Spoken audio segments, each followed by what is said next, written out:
for signing up for LearnJumpRope.com. I am Sarah and I love jumping rope.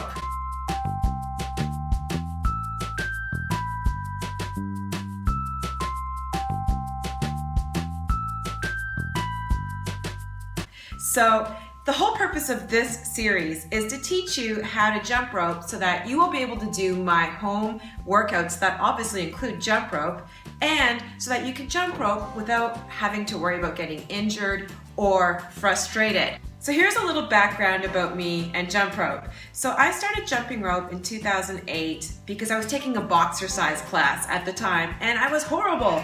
I just kept tripping all over the rope and I got so frustrated and I got really bad shin splints. So I thought, I need to do something about this. So I did a Google search and I stumbled upon Buddy Lee, and he is my mentor. He has taught me everything that I know, and I've had the opportunity to train one-on-one with him. He's one of the best jump ropers in the world. He's an Olympian, for crying out loud. So I'm very proud to be his ambassador. He even made a jump rope for me called the Dr. Sarah Solomon Cross Speed Jump Rope by Buddy Lee Jump Ropes. Let's take a look at it. So this is the jump rope. That's me. Can you see it? Can you see it? And it's pink, but gentlemen, don't worry, it also comes in black. So the first thing you need to do is open up the box and get out the jump rope and establish the correct jump rope length. Let me go get my rope right now. Notice I keep my rope hanging. You never want to take the rope and tie it in a gigantic knot because that's going to put kinks in the rope that's going to interfere with your ability to jump. When you first take it out of the box, it's going to be a pink long cord and 2 handles. Now the first thing you need to do is boil the rope as per the package instructions so it takes all the kinks out of the rope. Then what you need to do is establish the correct rope length, and this is how you do it. Put the handle on one end of the rope only. You're going to stand on the rope with 1 foot only. You're going to stand up nice and straight, and you're going to bring the part with the handle up towards the armpit area. You don't want it ever to be extending beyond the shoulder. Now I recommend you keep it a little bit longer on purpose, just because that way if you mess up, you don't have to go and buy another rope. So err on the side of caution, and you're gonna cut it a little bit longer on purpose. And I'm gonna show you how to compensate for that in a moment, don't worry. So this is where I want my rope to be, right around my armpit. So I'm gonna bring it to the other side, and that's where I know I would have to cut the rope. Then I would insert the handle on it, and you can see, you're good to go. So I just told you I purposely made my rope a little bit longer, and I do that because I live in Canada. So in the winter the rope shrinks, which would make it too short for me, but in the summer it's hot, so it expands, which makes it too long for me. So what I do is I make my rope longer on purpose, and you can see I've tied little knots near the handles to shorten the rope. So I know that in the winter I'm gonna have to untie those knots, but in the summer I'm gonna tie more knots. And that's also good if you're sharing a rope, say with 2 of your daughters and one's taller than the other. You can size it for the taller daughter and then do the knots for the younger daughter. Now we need to talk about wardrobe and environment. So the first thing you're going to notice is my running shoes, and you can see they have adequate 4-foot padding, which is very important for shock absorption. Now when you jump rope, you're landing on the balls of your feet. So that's why you want to get a shoe that has good 4-foot padding. You never want to be pounding the pavement, and that's why proper footwear is crucial. Never jump rope in socks or bare feet, because that's going to potentially lead to shin splints and a whole bunch of other issues. The next step is to make sure you don't have any bagging or restrictive clothing on. So I'm going to take this off because, well, it's restrictive and it's going to get caught in the rope. Notice I'm not wearing any earrings, and notice I've completely tied my hair back so no hair can get caught in the rope. Now I want you to take a look at my environment. The first thing you're going to notice is that I have a cushioned rug. Now it's not so plush that it's going to interfere with jumping rope. Other suitable options would be AstroTurf, a yoga mat, or a hardwood floor, because a hardwood floor has give. You never want to jump rope on cement because, well, you're going to get injured. That's just too much pounding, and it's going to lead to shin splints and potentially even a stress fracture. The other thing I want you to notice is that I have a lot of room here. I don't have to worry about knocking artwork off of the wall or potentially hitting something or hitting somebody else. The other thing I want you to notice is that I have mirrors set up here, because when you learn jump rope, to be able to see yourself and have the biofeedback is very important, and it can facilitate learning. And of course, stay hydrated.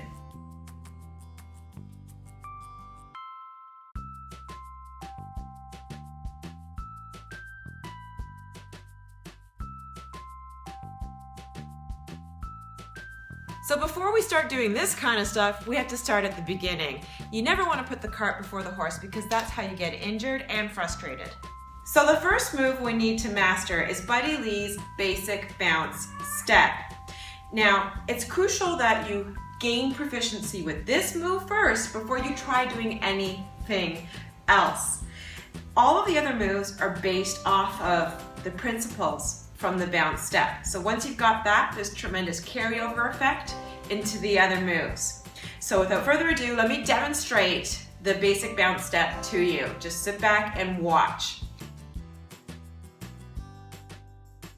Notice I'm jumping less than an inch off the floor. My head is facing forward, my body is upright. My elbow joints are at a 45-degree angle. And also notice the elbows are close to the sides of my body. A common mistake that new jumpers make is putting their elbows way out. Notice that I'm making only 2-inch circles with my wrists. Let me turn sideways so you can see. See how much of a good workout this is? I'm already out of breath. Now I'm going to show you what not to do. Don't kick your feet backwards like that. Don't do a double bounce. It's always one jump per swing. Don't let your feet cave in. You want to make sure you're keeping them in proper alignment. Don't make big circular motions with your arms. Don't land flat-footed. Always, with jump rope, land on the balls of your feet. Watch. Okay, so now that you've seen that, it's time for you to get started with me. This is how you hold onto the rope.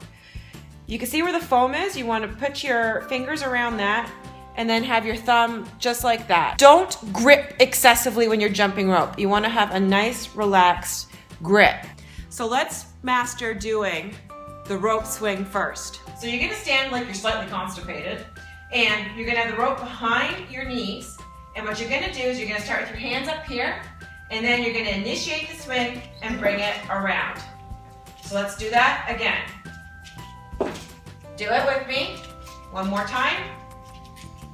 Excellent.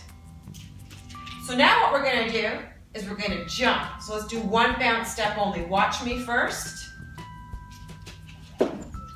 Okay? So let's do that together. Ready? Awesome. One more time. Great. Once you've got that mastered, now you're ready to try doing 2 bounce steps in a row. Let's give it a go. 1, 2. Try it again. 1, 2. One more time.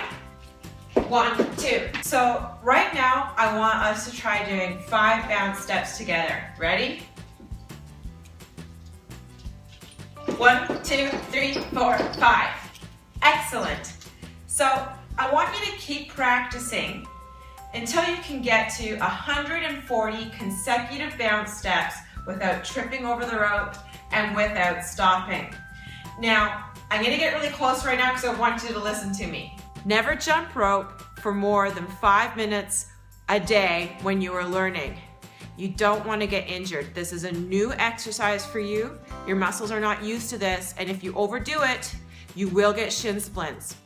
So again, be reasonable and only do a little bit every day, and eventually you're going to gain proficiency, and eventually you will be doing 10 minutes a day, which is what I do. Jump rope is such an effective workout. You never need to spend more than 10 minutes out of your day actually jumping rope. So one thing I want you to learn today, right from day one, is the importance of stretching and foam rolling immediately after your sessions. So let's do that now. I like to use my foam roller, travel size, as well as my pro stretch. For the pro stretch, I'm putting my heel into the heel cup. This is going to stretch my calf. Notice I'm holding on to something so I don't fall. And then what I'm going to do is I'm going to rock it back. So I'm on one leg, and I'm going to hold that position, and I'm getting a great stretch right in the back of my calf here. If you don't own a pro stretch, then don't worry. All you have to do is put one leg in front of the other, and then just push the back heel into the ground, and you'll feel a stretch in the back of the calf. Now we're going to do the other side. It has to become like a habit, just like brushing your teeth. After every single workout, I always do this. And that's why I can work out every day, because I'm never injured, I'm never sidelined. Make sure you also foam roll your calves. I just go back and forth, and I change the direction.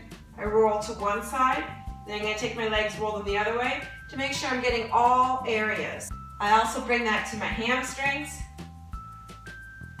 and even up to my back.